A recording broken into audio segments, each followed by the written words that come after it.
তোমরা থানা থেকে নসছো? না তো, আমার আম্মা ভালোই দেখেছে। তোমার বাবা কোথায়? বাবা মারা গেছে গা।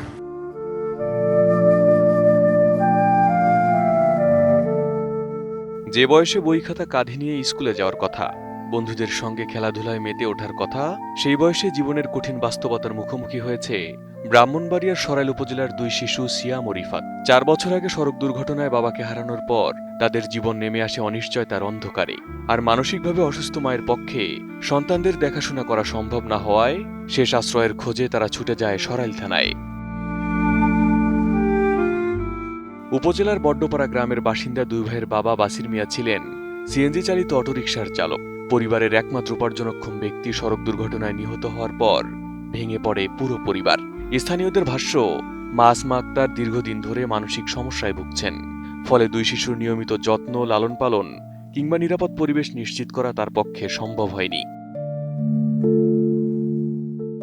জানা যায়, বাবার মৃত্যুর পর কার্যত অভিভাবকহীন হয়ে পড়ে সিয়াম ও রিফাত।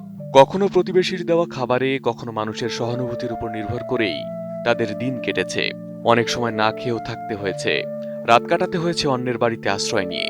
ধীরে ধীরে শিক্ষা, নিরাপত্তা আর স্বাভাবিক শৈশব সবকিছু থেকেই যেন বিচ্ছিন্ন হয়ে পড়ে তারা। 32 ইঞ্চি জেভিকো টিভি এখন মাত্র 15,000 টাকায়, সাথে পাচ্ছেন 3 বছরের প্যানেল ওয়ারেন্টি। ভবিষ্যৎ নিয়ে অনিশ্চয়তার নিরাপদ আশ্রয়ের খোঁজে স্থানীয় কয়েকজন স্কুল পড়ুয়া শিশুর সহায়তায় সরাসরি সরাইল থানায় হাজির হয় দুই ভাই। সেখানে পুলিশের কাছে তাদের একটাই আকুতি ছিল, আমাদের একটা ব্যবস্থা করে দিন, আমরা এভাবে আর থাকতে চাই না।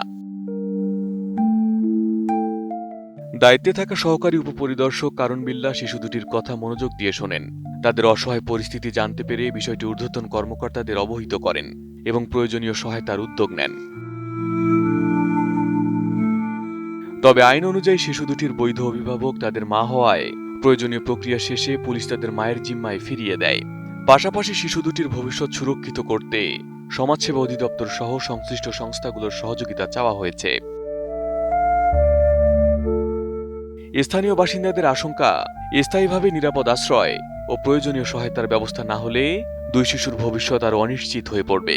তাই প্রশাসনের পাশাপাশি সমাজসেবা অধিদপ্তর এবং সমাজের বিত্তবান ও মানবিক মানুষদের এগিয়ে আসার আহ্বান জানিয়েছেন তারা, যাতে সিয়াম ও রিফাত আবারও স্বাভাবিক শৈশবে ফিরতে পারে।